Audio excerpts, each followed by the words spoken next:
Hey, what's going on, guys? Thanks for tuning in. So today, I'm going to be showing you a product I'm really excited about. This is the CPLAY2AIR, and this is an adapter that will let you convert your factory Apple CarPlay head unit in your car to wireless. So you no longer have to plug in through a lightning cable to your head unit in your car to get Apple CarPlay to work. This unit will allow everything to go through wirelessly.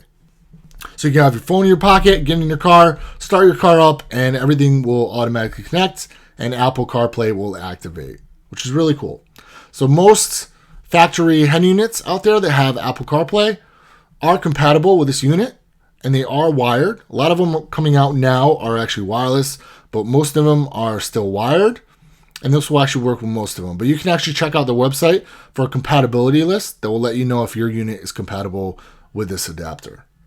All right, so there are 3 brands of aftermarket head units that are compatible with this unit.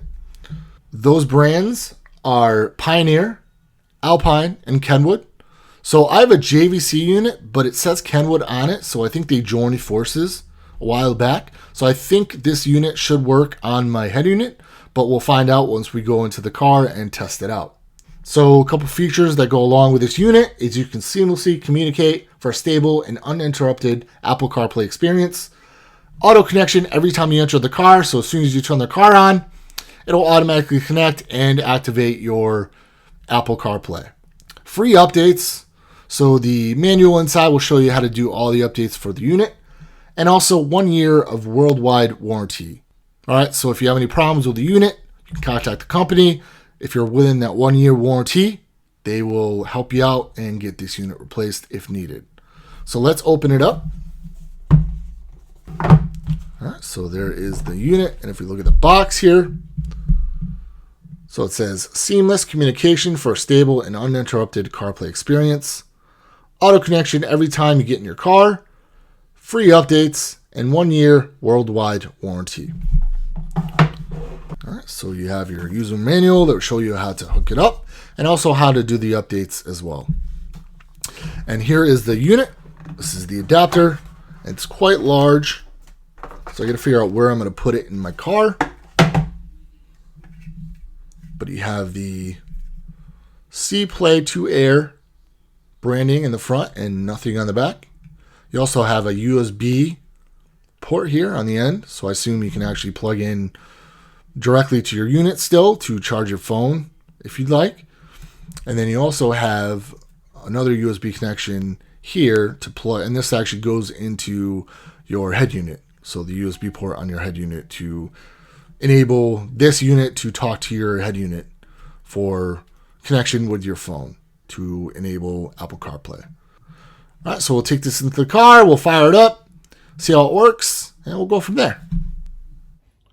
All right, so we're here in the car. We have our CPLAY2AIR adapter here.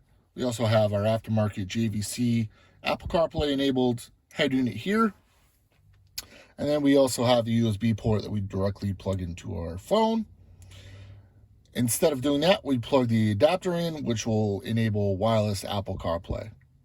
All right, so ahead of time, I just want to let you know that I did pair up my phone beforehand to kind of get a basic idea for you guys of what we're going to see when we first plug the adapter in. I did put my phone into airplane mode, so it won't auto connect. All right, but I just want to let you know that I did pair it up ahead of time. So what's going to happen is we're going to plug the adapter in. It's going to come up saying use a Bluetooth connection. Just like a Bluetooth speaker, it's going to broadcast a Bluetooth connection name, which is home-29F3. Not sure if it's the same for all units, but that's what mine is. So what I would do is I would go into my phone, under settings, under Bluetooth, find that connection name, go ahead and click on it, and it will pair automatically. It'll ask you to sync contacts and such, but if you don't want to do that, you don't have to, but that's how you pair the unit up to your phone. All right, so what we're going to do is we're going to plug the adapter into the USB port here and see what happens. All right, so the adapter is plugged in. Takes about 15 seconds to come up, but what we'll do is we'll pay attention to the screen here just to see what it says. All right, so there's our connection. It says use Bluetooth connection.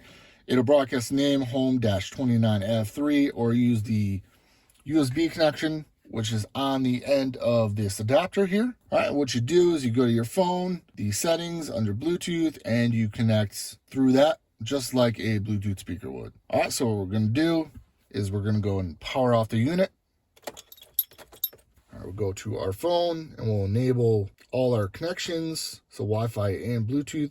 And we'll go to Bluetooth, and you can see in there, you see the home-29F3 connection, which will auto connect once you get into the car and turn on your head unit. All right, so what we'll do is we'll turn on the head unit.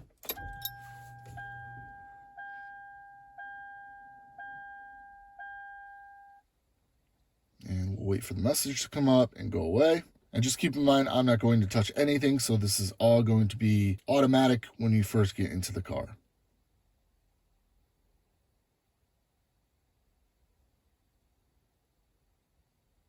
All right, there's our Bluetooth connection message. And there's our phone, waiting for connecting, auto connecting.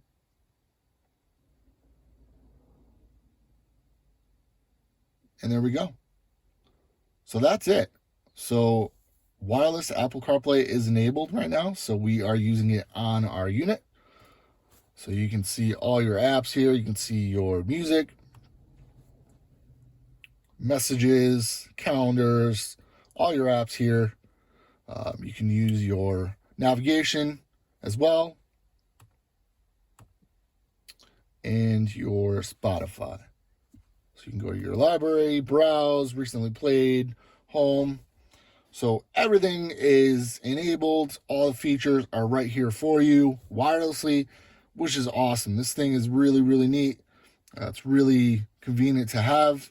Just having to plug in your phone directly to the unit is kind of a pain in the butt. So enabling this wirelessly is awesome. All right, so as far as that goes, that's it. It does have updates. So what you do is you actually go to a website. I can actually get you the IP address here. So the IP you're going to go to do all the wireless updates is 192.168.50.2. All right, and what you can do is you can update your unit there. It's really simple to do. There's one button that says check for updates, and it will automatically update your unit. All right, so if you have any questions, go ahead and leave them in the comments below. Go ahead and hit the like button if you like this video. Go ahead and subscribe if you like my channel. And also, go ahead and hit the notification bell for future video notifications. All right, until next time, peace out.